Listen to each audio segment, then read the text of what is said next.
today's whiskey is not a huge surprise to me Mm-hmm. because we invited a special guest to be here to present the whiskey.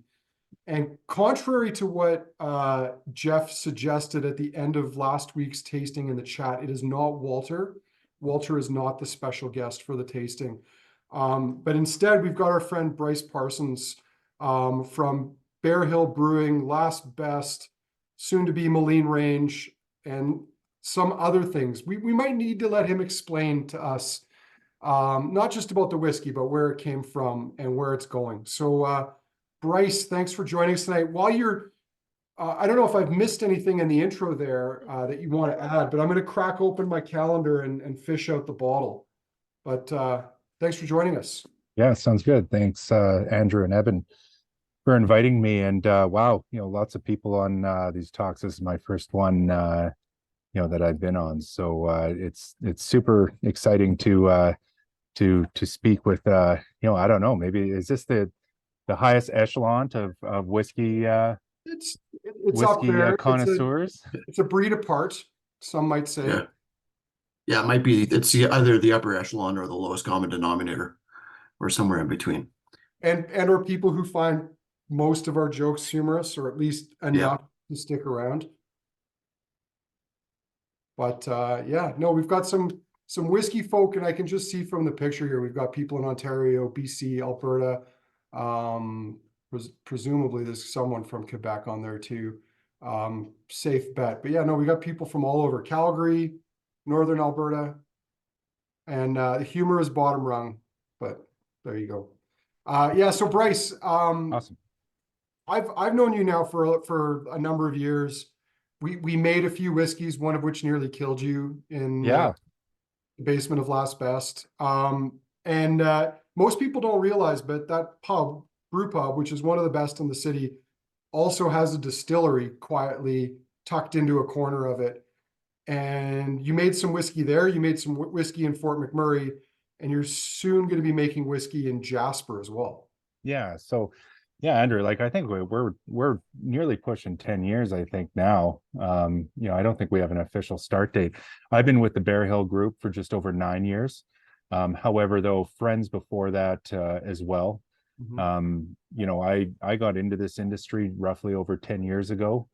After having a very promising career in healthcare, and then deciding, I love this. Healthcare was fun, but I really love this as well. So I moved halfway across the world, attended Heriot Watt with the sole purpose of coming back and really starting to be an active member in developing, Alberta's whiskey scene, Mm-hmm.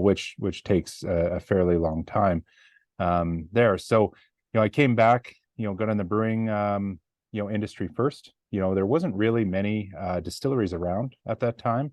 I remind everyone that actually small producers weren't even allowed in Alberta until 2013, until AGLC changed a ruling that allowed to be able to produce at a much lower level than what the minimums were.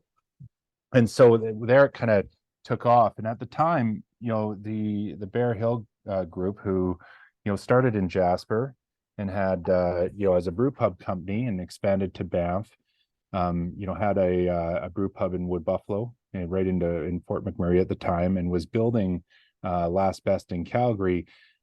They actually had I'd say the balls and the insight to put in a still in their Fort McMurray facility, which actually was never allowed to be hooked up for nearly 2 years. Until this rule changed. Of course, when it changed, they were the first license under the new craft licensing rules. And, so we started, even before I was with the company, we actually started, making whiskey on it and seeing what we can do. And that's where the exploration started. That's soon, the attention soon shifted to Last Best, which opened up in 2014. Bigger still. So we went from a 230 liter still. We still produced in Wood Buffalo until it closed in 2019.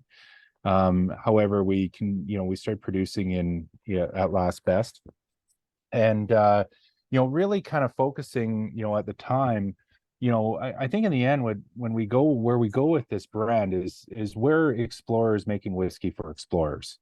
I think that's a tone that we like to do. That kind of ties into the Western Canadian nature of things. We're we have our foundation and roots in the Rocky Mountains. When you look at the early explorers of the country, on what they went through. And there is no doubt about it. We were influenced by beer at the time as well. So, we initially started to developing and designing this program without even the Maligne concept even made up. It wasn't even a thought at the moment. We were making whiskey at the time, out of Last Best in Wood Buffalo, and seeing where we're going and making whiskeys we're very passionate about, and delving into areas that we felt were interesting. We also, with my numerous connections throughout, the US and Europe, we really started kind of diving into this concept of an American single malt as well, and how we could do a Canadian riff on it. And as anyone knows who follows whiskey, that's the newest category that's coming out of the US now, and allows you to use specialty grains. So we kind of went on that and started making, a bunch of different things, collaborating with people. As Andrew had mentioned, we'd collaborated a while ago. It'd be actually, maybe I think a couple of weeks ago, it'd be about 7 years ago. And then, we kind of, narrowed down, our focus into, knowing that we're going to eventually start releasing this and narrowing it down to, core expressions. So what you have in front of you is Tekarra, is one of the core expressions that typically uses a roasted malt component in it, but it also uses a bit of Demerara sugar, because the initial whiskey, this is a component of two whiskeys, a kind of a straight up single malt whiskey, Alberta barley and malted in Alberta, mixed with a whiskey that was based off an imperial porter that Last Best made in its first year. So a small component of that imperial porter had Demerara sugar in it. So we decided to keep it in there, and play with the 1/11th rule for Canada, and incorporate it, where we essentially are making, you could look at it in a way we're making whiskey, but then there's a small portion of rum that is mashed, fermented, distilled and aged alongside this whiskey, there. As far as branding goes, we, for years and years and years, we thought that we were, going to release under Last Best. As things have developed, we, decided that we would go back to our roots. And, once again, that we're explorers making whiskey for explorers, going back to our roots in Jasper. And, we've acquired a building there that we're building out right now and offering a world-class whiskey experience. So that's going to be the Maligne Range, and that's where that came from. So we shifted all our branding approach to be the Maligne Range. And really what it allowed us to do is actually look outside of Last Best as well. I mentioned Wood Buffalo had closed in 2019. And so rather than just making out of Last Best, it allowed us to collaborate with other distilleries, especially Alberta distilleries, where we could, go out there, collaborate with other Alberta producers. It's a very, very, the craft in small producer environment is still in its kind of infant or maybe toddler stage right now. So there is some of our fellow distillers that have excess capacity, and we decided to work with them, and that was very important with us, with everything kind of culminating or accumulating, back to where our home is, which is Jasper. So we decided to name it the Maligne Range, which is the series of as one of the major mountain ranges in Jasper National Park. Yeah. Well, I'll just put that back up there for a moment, because the bottle kind of plays homage to that. It sort of looks like either the rippling of a mountain stream, or I don't know, maybe. Yeah, that's exactly it. So we decided when we're going in this, when you decide to pick your packaging, a producer could easily look at a stock package. So you get a catalog of bottle shapes and sizes and such. And you know, then, you know, obviously you have your free will to decorate it however you want with your labeling. And, you know, you get a couple choices with your closure, whether you do a screw top or a T closure, you know, cork or synthetic, you know, all these choices. However, what we decided, you know, we've been waiting this long, you know, and we wanted a packaging that would reflect what we're doing, and you know, reflect the environment that we're in. And so we opted you know, to do a fully custom bottle. We worked with a design team out of Brooklyn, New York. And you know, really the creative direction was, you know, get familiar with Jasper and Jasper National Park. Obviously, you know, a natural, you know, kind of heavenly playground. So we wanted a real natural feel or organic feel to the bottle. So we decided to go with a, you know, more of a squat bottle. However, as you see, there's like a rippling effect in the glass, and this, you know, either represents, you know, a flowing stream in the spring, or in the winter, ice as well. We decided to decorate it with coin, you know, like a little brass coin in the middle that, you know, not only it represents an M for Maligne, however, though, it also, you know, highlights, you know, a mountain range. And then the stopper is actually pretty cool. You can't see it, but you can see it on this bottle. You know, it is a screw top, you know, closure.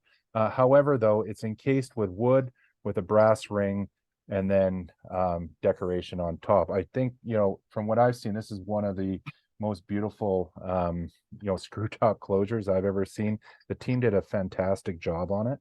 And you know, we wanted something that would really kind of look and represent, you know, definitely a premium product, but more importantly, represent, you know, where we're from, and that kind of natural and organic nature that you know, we hold dear. Yeah, that's awesome, Bryce. Well, I want to say I love the screw closures. Yeah. Most of the premium Japanese whiskeys have like you know, food safe plastic, dense, breathable, like tiny, slightly breathable, like screw tops, and they're awesome. And you know, nothing is more disappointing than a cork breaking or crumbling or drying out and your whiskey oxidizing. So I'm all over the screw tops. Yeah, we're really happy with that decision, you know, on it, that it turned out. Took a couple tries, to be honest with you, Mhm. but we haven't nailed down, you know, right now. We're just waiting for these bottles to land. They actually they're expected to land tomorrow into the port of Vancouver, and then we'll kick them over here and you know, start filling. Awesome. Right Well, on. Evan, let's talk about the whiskey quickly. You've already written it up. I know some people have put some notes in there. Yeah. But Yeah. what do So you there's thought? been mentions of what was it, jelly beans here, which I think is a really good one on the palate.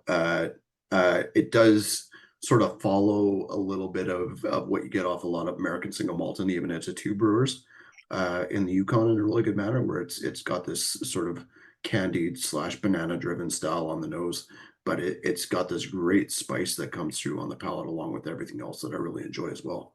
Well, and it's without the one signature note that a lot of American single malts have that I really strongly dislike, and it's like this Mhm. raw barnyardy, um, I don't know, like horse stable note.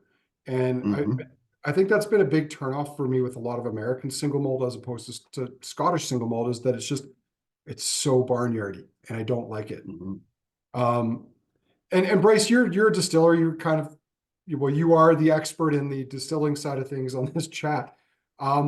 Like, do you have a sense of what would be causing that? Like, why so many of them have that just intensely malty, like sort of barnyardy character? Yeah, you know, not knowing what everyone's kind of doing, you know, I do have, and not suspicions, but you know, there's theories where you'd kind of generally look. It could be yeast choice. I tend not to kind of think that, you know, with the Americans. You know, they're not too creative with yeast, unless they're kind of getting into the brewing yeast. But even still, then, I would look at some of their milling, yeah, that they're doing. You know, if they're doing, you know, yeah, if they're doing fine milling or not, or grain on, fermentation rather than lautering. Mhm. One thing I find about my American comrades, like when you look at bourbon is so dominant in American distilling that lautering isn't really like using a lauter ton, despite it's done in brewing and distilling. There's a lot of there's not a lot of shared information between the two industries. So, typically an American setup, you'll just get you'll get a mash mixer, so all the grains just get pulverized and, put in there, and there's very little lautering. So it might be that, the grain on fermentation, that's there as well. Um, Outside of that, it could be going back to fermentation, a little bit higher temperature fermentation as well. They're trying to drive an ester profile. Mhm. For me, I keep it a little bit more tame. I keep it a little bit cooler, as well. Um, and that I think comes from more of the team at Last Best, being used to brewing, and not necessarily letting, free rise fermentations. We do a fairly controlled one, usually hotter than what we do with any beer or ale fermentations, but we tend to control the range of it. And down in the basement of Last Best, it's fairly consistent. So you don't really get a massive rise because it's inside, and you're usually sitting at an ambient temperature. And we have, glycol, insulated jackets on our fermenters, which sometimes, you don't have, in what I see in the US. So it could be a variety of factors in maturation. I don't think so. The barnyardy stuff is coming from there Mhm. necessarily, unless you're using, like, for some reason, soggy oak and stuff, but I just don't see any distiller really going, doing that, to be Well, honest with you. I think one of the things, and Evan sort of touched on it, that we love about especially the two brewers whiskeys, which admittedly are all over the map. Like Mhm. they're not consistent, but they're usually good, or at the very least interesting. And I think that a lot of that comes from the fact that they're starting with a good beer that they're Yeah. then distilling. Like they've got their fermentation figured out, I guess is my point. Yeah, I think that's important. Like the knowledge with brewing, and to be honest, like even when I went to Harriet Watt, you don't even touch a still until like 6 to 7 months in, Mhm. because you have to learn brewing before you actually learn distilling. And it's not saying that distilling's easier, it's just they want to instill the foundation. And that's where, if you have brewers on your team or people with brewing experience, especially with your mash people, it really starts off the process really well and knows where to troubleshoot, especially when you're using a lauter time or anything like that. um and usually the fermentations are down. They know how to monitor fermentations a lot better, rather than just letting a free rise and then sending it to the still. They know how to temper fermentations if needed. They know how to, if they're behind in production, if there's a pinch point at the stills, they could, especially with glycol jackets, you could not pause the fermentation, but when it's complete, you could, there's knowledge on how to cool the fermentation and getting it ready for, just to kind of buy and use some time. Which, if you're straight up just in distillation, you just don't know that. No, it's cool. Uh, Well, Bryce, question regarding the ABV. Well, two questions.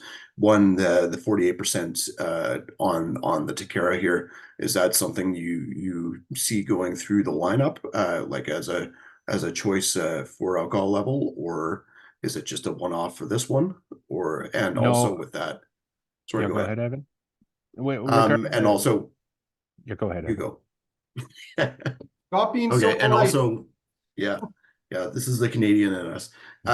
So along with that, with this in the warehouse, was the ABV going up or down over time? Yeah, both good questions. So roughly the 48%, that's, I kind of go through these and proof it down to a place that I do like, um, to sit at. I generally like whiskeys in that kind of mid 40s to high 40s range. Don't get me wrong, I like a nice barrel strength, or something, 50, low 50s as well. I think with this one in particular, and I think we'll see it mainly with our lineup, we'll probably sit at the, the usual bottling strength around that 48%. That leaves us some specialty releases that we can do at a higher percentage. One of the problems that we have here in Alberta, is when we get into cask strength stuff, the ABV actually goes up fairly significantly. So this whiskey actually, and even, when we eventually all taste the Kensington wine market collab, the Excelsior, these whiskeys kind of get to the high 60s, if not 70%. Where it's so dry here, and especially if you have some, you're exposed to some dynamic aging, you're losing water at a far more rapid rate than you are our alcohol. So it's great as far as when you talk about the angel share. It's really, the angel share is sure is the total volume loss, but really the valuable part of that is the alcohol, and we're losing that at a lesser rate than in other regions. But I find here too, we tend to have, this is also a fairly like spicy whiskey, where, initially, at the higher percentage, I felt it just a bit abrasive initially. However, though, I'm tasting it right out of cask and kind of starting to blend it down, and it hasn't really mellowed out, with water, which it definitely softens up over time, it takes at least 3-4 weeks to do. So this has been, this has already, been in bottle for, I think, well over 4 weeks. So it's softening up, and I even have samples of this that I did, back nearly a year ago, that's even softened even more. But I generally lean to that kind of, that's a personal thing for me. So that's where I start. And then, I go from there, but it gives us some room, for other releases. Right on. Well, I got to say, thank you for providing this for the calendar. And it was a ton of fun to write up and work with you guys on that to get the blog post done. But it's such a great combination of sweet and spice right now on the palate that it's just fantastic. Yeah. Yeah, thanks so much. It's been an absolute pleasure, working with you guys over the years, and obviously seeing everyone that joins your tastings, and we highly look forward to kind of more coming out. We, not only do we have the Tekarra coming out, but look for us in a couple years. We do have a moderately peated offering that we're going to be releasing as well.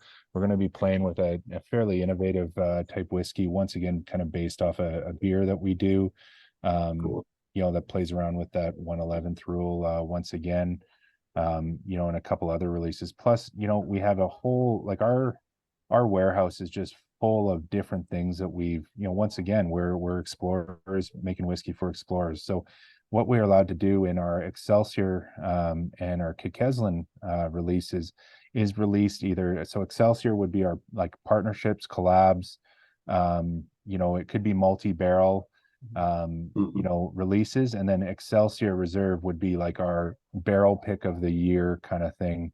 Founders Reserve, you can name it, all sorts of other things, but we're allowed to go back to these kind of exploratory whiskeys that we're able to allow them to come to a respectable age and just see where they go. If it takes 10 years for a certain grain bill or mash bill that we did, or a technique we did, say we purposely wanted to make it a cloudy wash, for example, which, if anyone's familiar with Bunnahabhain, they typically do a cloudier wash, but, it does take a little bit of time to age something like that. We can, and that's one thing that we're very proud of, is that we have waited, Tekarra, we don't put an age statement on, but this whiskey here is anywhere between, is the two whiskeys are 5 and 7 years old. And that's Cool. generally the pocket that we, are going to be liking to release stuff in. We from the beginning we never wanted to be a producer that, hit 3 days in a year, or 3 years in a day, and then all of a sudden, oh, it's whiskey, let's release it. Or We just didn't see the point. or not even 3 years, and just calling it single malt and just leaving the word whiskey off. That's right. Yeah. Yeah. Quite Yeah. disingenuous. But We're highly bought in you know, of wanting to be leaders of, you know, building wonderful brands out of Alberta. Mhm. And you know, there's other, you know, comrades that we have and distilleries that, you know, are building up, and we're very impressed with the investment that's going on. And you know, you know, that we're all very like-minded people, you know, and you know, we just want to be leaders of that. That's Right great. on. Well, Bryce, really appreciate you being here with us tonight. As Evan said, it was really cool to be able to put something really unique in the calendar that truly almost no one has tasted up until this point. So thank you very much for that. Yeah, we're looking forward to seeing those bottles hit the shelves in the months ahead. Yeah, definitely. I really appreciate it. Yeah, there really hasn't been many people that have tasted this actually. I keep this stuff pretty close to my chest actually, and you know, if it's everyone here, and then we did a tasting back in September, a pre-tasting with you know, some of our investors. There's about maybe 26 of them, you know, there, and that's really it. Mhm. So Very neat. Well, quite a privilege. So thanks for that, Bryce.